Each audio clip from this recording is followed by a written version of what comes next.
Sebelum kita mulai perjalanan mendalam hari ini, jangan lupa untuk menekan tombol like pada video ini, tuliskan pendapat dan pengalamanmu di kolom komentar, serta bagikan video ini kepada orang-orang yang kamu sayangi. Karena siapa tahu, hanya dengan satu klik dan satu share darimu hari ini, kamu sedang menolong mereka yang hatinya lelah, pikirannya buntu, atau tubuhnya sedang mencari kesembuhan yang hakiki. Bayangkan jika ada satu rahasia besar yang selama ini tersembunyi di balik dinding tubuhmu sendiri. Rahasia yang sudah dibisikkan oleh para bijak sejak ribuan tahun lalu, yang diteliti ulang oleh sains modern, namun masih jarang disadari manusia pada umumnya. Rahasia bahwa segala macam obat penyakit sesungguhnya ada dalam tubuhmu. Ya, di dalam dirimu sendiri. Di dalam rumah jiwa yang setiap hari kau gunakan untuk berjalan, bekerja, berdoa, dan bermimpi.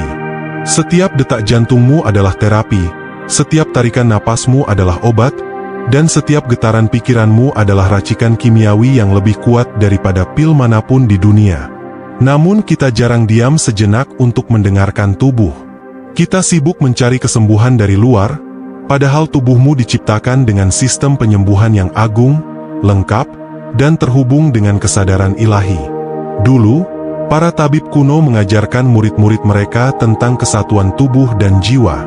Mereka tahu bahwa setiap penyakit muncul dari ketidakseimbangan. Ketika ada luka di kulitmu, darahmu akan menutup luka itu.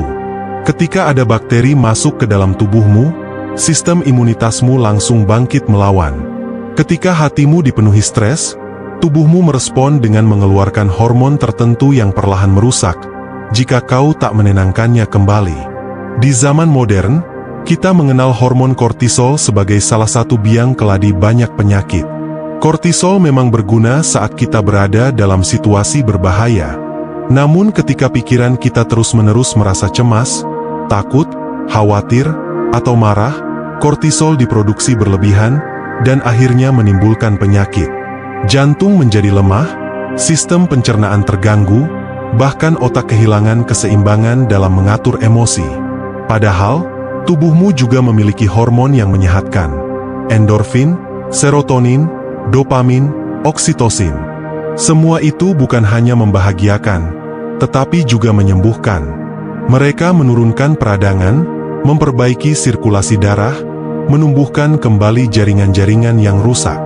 Maka saat kau tersenyum ikhlas, saat kau bersyukur meski keadaanmu sedang sempit, saat kau memeluk anakmu dengan kasih sayang yang murni, atau saat kau menolong orang lain tanpa pamrih, tubuhmu memproduksi hormon penyembuh itu.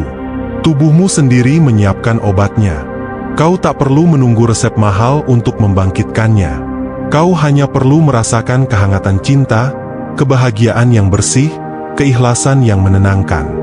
Jika hari ini kau sedang sakit, coba tanyakan pada dirimu, adakah amarah yang belum kau lepaskan? Adakah luka batin yang kau pendam hingga membentuk penyakit di tubuhmu? Adakah penyesalan atau penolakan yang membuat sistem sarafmu menegang sepanjang waktu? Karena jika iya, berarti obatmu sedang menunggu untuk diaktifkan dari dalam. Bukan berarti kau menolak pengobatan medis. Bukan. Justru, kesembuhan terbaik adalah ketika kau menyatukan ikhtiar lahir dan ikhtiar batin. Duduklah tenang sekarang. Rasakan jantungmu. Rasakan aliran napasmu. Rasakan bagaimana udara masuk dan keluar, membawa ketenangan. Bayangkan jika setiap oksigen yang masuk adalah cahaya penyembuhan. Bayangkan jika setiap hembusan napasmu mengeluarkan racun dari tubuh dan pikiranmu. Saat kau melakukan ini, tubuhmu sedang mengatur ulang keseimbangannya. Sistem sarafmu menenangkan detak jantungmu. Tekanan darahmu turun. Sistem imunmu bekerja lebih optimal. Ibnu Sina, sang ilmuwan besar, pernah berkata bahwa tubuh manusia memiliki kekuatan alami untuk menyembuhkan dirinya sendiri. Peran dokter dan obat hanyalah membantu mempercepat dan mempermudah proses itu. Jika kau minum obat, obat itu akan mengaktifkan sistem penyembuhanmu, bukan menggantikannya sepenuhnya. Bahkan antibiotik pun bekerja dengan cara membantu sistem imun untuk menang. Tanpa sistem imunmu, obat tak akan berdaya. Pernahkah kau mendengar kisah orang yang sembuh hanya dengan mengubah pikirannya? Dalam dunia medis dikenal istilah efek placebo. Ketika seseorang diberi pil gula, namun ia meyakini bahwa pil itu obat mujarab, tubuhnya merespon seolah-olah pil itu benar-benar obat. Ini membuktikan satu hal. Pikiranmu adalah pemicu utama sistem penyembuhan. Keyakinanmu menggerakkan seluruh sel, hormon, dan sistem tubuhmu untuk bertindak. Jika kau berpikir negatif, tubuhmu menurun fungsinya. Jika kau menaruh harapan dan keikhlasan, tubuhmu bangkit perlahan. Maka jangan biarkan pikiranmu hanya diisi kecemasan. Jangan biarkan hatimu hanya berisi keluhan. Karena keluhan menutup pintu kesembuhan. Sedangkan rasa syukur membuka pintu itu selebar-lebarnya. Ketika kau bangun tidur, ucapkan terima kasih pada tubuhmu. Pada jantungmu yang berdetak tanpa henti sejak kau lahir. Pada paru-parumu yang mengalirkan napas kehidupan. Pada otakmu yang memberimu kesadaran untuk mencintai dan memaafkan. Ucapan terima kasih itu bukan sekadar kata-kata. Tubuhmu mendengarnya, sel-selmu meresponnya. Jika hari ini kau sedang merasa lemah, jangan menyerah.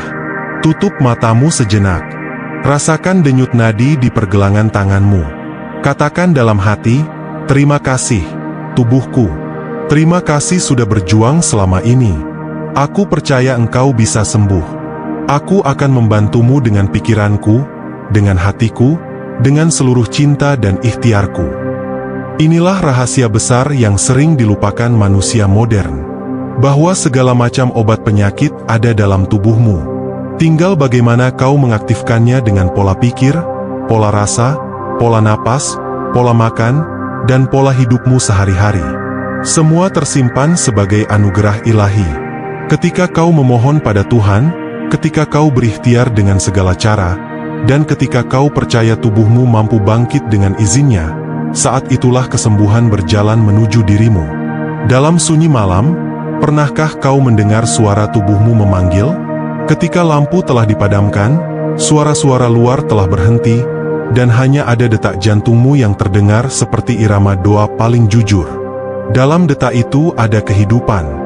Dalam detak itu ada janji Tuhan kepadamu, bahwa Dia selalu menghadirkan penyembuhan dalam setiap napas yang masih diberikan padamu. Coba kau renungkan, bagaimana mungkin ada denyut nadi tanpa izinnya? Bagaimana mungkin ada aliran darah tanpa kehendaknya? Jika Tuhan sudah menanamkan kesembuhan di dalam sistem tubuhmu, mengapa kau merasa harus selalu mencarinya di luar dirimu? Ya, obat di luar memang penting. Tapi sesungguhnya, tanpa dukungan tubuhmu, tak ada satu pil pun yang mampu bekerja sempurna. Karena sesungguhnya, Tuhan menciptakan tubuhmu sebagai rumah penyembuhan, bukan hanya sebagai bejana sakit. Di dalam dirimu ada kelenjar kecil bernama pineal. Kelenjar ini ibarat mata ketiga yang menatap realitas tanpa topeng ego. Kelenjar ini mengatur hormon melatonin yang menenangkan tidurmu, menyembuhkan sel-selmu di malam hari, memperbaiki memori otakmu, bahkan menyeimbangkan hormon lain dalam tubuh. Namun kita sering merusaknya dengan tidur larut, lampu terlalu terang di malam hari, stres yang menumpuk sepanjang hari. Padahal saat kau menjaga tidurmu, saat kau mematikan lampu dan menenangkan pikiran sebelum tidur, kau sedang mengaktifkan obat alami di dalam tubuhmu. Tidurmu menjadi terapi. Tidurmu menjadi doa yang disambut penyembuhan. Di dalam dirimu juga ada usus yang panjangnya mencapai 6 hingga 9 meter. Usus ini bukan hanya mencerna makanan, tapi juga memproduksi 90% serotonin yang mempengaruhi kebahagiaanmu. Jika kau salah makan, jika kau penuhi ususmu dengan makanan berpengawet, berlemak jenuh, atau penuh gula, kau bukan hanya membuat tubuhmu sakit, tapi juga pikiranmu gelisah. Karena kesehatan usus adalah kesehatan pikiran. Maka ketika kau mulai memilih makanan dengan sadar, kau sedang menyiapkan obat alami bagi tubuhmu. Sayuran, buah segar, air putih, serat, dan makanan alami lain bukan sekadar nutrisi, melainkan resep ilahi yang langsung terhubung dengan penyembuhan. Begitu pula dengan napasmu. Jika kau belajar pernapasan dalam, menahan napas sejenak di ujung inspirasi, lalu melepasnya perlahan, kau sedang melatih paru-parumu untuk menyalurkan oksigen dengan optimal. Kau sedang menenangkan sistem saraf simpatis yang sering tegang saat kau stres. Kau sedang mengaktifkan sistem saraf parasimpatis yang menenangkan jantung, menurunkan tekanan darah, dan meningkatkan fungsi imun. Pernapasan adalah obat tertua dalam sejarah manusia. Sebelum dunia mengenal farmasi modern, tubuhmu adalah apotek alami yang lengkap. Namun ia juga memerlukan satu kunci untuk membuka semua laci obat itu. Apakah kuncinya? Kuncinya adalah kesadaran. Kesadaran atas apa yang kau makan. Kesadaran atas apa yang kau pikirkan. Kesadaran atas apa yang kau rasakan. Dan kesadaran atas hubunganmu dengan Tuhan. Pernahkah kau berdoa dalam diam, sambil merasakan seluruh tubuhmu? Pernahkah kau membaca doa-doa kesembuhan sambil menempatkan tanganmu di dada atau perutmu? Seolah-olah kau sedang menyalurkan energi cinta kepada organmu sendiri? Karena sesungguhnya, ketika kau berdoa dengan rasa penuh cinta, seluruh sel dalam tubuhmu merasakan getaran itu. Getaran yang menyembuhkan. Getaran yang menghidupkan harapan. Ada penelitian di Jepang tentang air yang didoakan. Molekul air berubah menjadi kristal indah saat diberikan kata-kata positif, doa, dan rasa cinta. Sedangkan air yang diberi kata-kata kebencian atau diabaikan berubah menjadi kristal tak beraturan, seperti racun. Tubuhmu lebih dari 70% adalah air. Apa artinya? Artinya kata-kata yang kau ucapkan pada dirimu, doa-doa yang kau panjatkan dengan hati, dan rasa syukur yang kau tanamkan akan mempengaruhi molekul air dalam tubuhmu, menjadikannya obat yang menyembuhkan organ-organmu. Maka ucapkanlah kata-kata baik pada dirimu. Jika hari ini kau sedang sakit, peluklah dirimu dengan kata lembut. Aku tahu kamu lelah, tubuhku, tapi kamu kuat. Kita akan melewati ini bersama-sama. Aku akan membantumu sembuh. Kata-kata itu bukan sekadar kalimat motivasi. Ia adalah sinyal kepada otak, hati, saraf, hormon, dan seluruh sel tubuhmu bahwa kau memilih untuk bangkit. Dan tubuhmu akan menuruti perintah itu selama kau menjaganya dengan cinta, ikhtiar, dan doa. Di waktu senggangmu, duduklah diam, pejamkan mata, dan rasakan detak jantungmu. Rasakan bagaimana Tuhan menghidupkanmu tanpa kau minta. Bagaimana darah mengalir tanpa kau sadari. Bagaimana udara masuk tanpa kau bayar.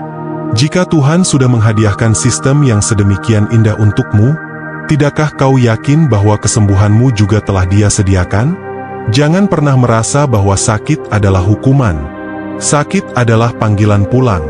Panggilan untuk meninjau ulang cara hidupmu. Panggilan untuk lebih mendekat padanya. Karena ketika kau menyadari bahwa dirimu tak pernah sendiri, bahwa ada Tuhan yang selalu mengawasi dan menuntunmu, rasa sakit itu berubah menjadi guru terbaik dalam hidupmu. Ia mengajarkan kesabaran. Ia mengajarkan ketabahan. Ia mengajarkan kesadaran akan nikmat sehat yang dulu sering kau lupakan. Setiap hari, sebelum tidur, letakkan tanganmu di dada, ucapkan terima kasih pada jantungmu. Letakkan tanganmu di perut, ucapkan terima kasih pada pencernaanmu. Letakkan tanganmu di kepala, ucapkan terima kasih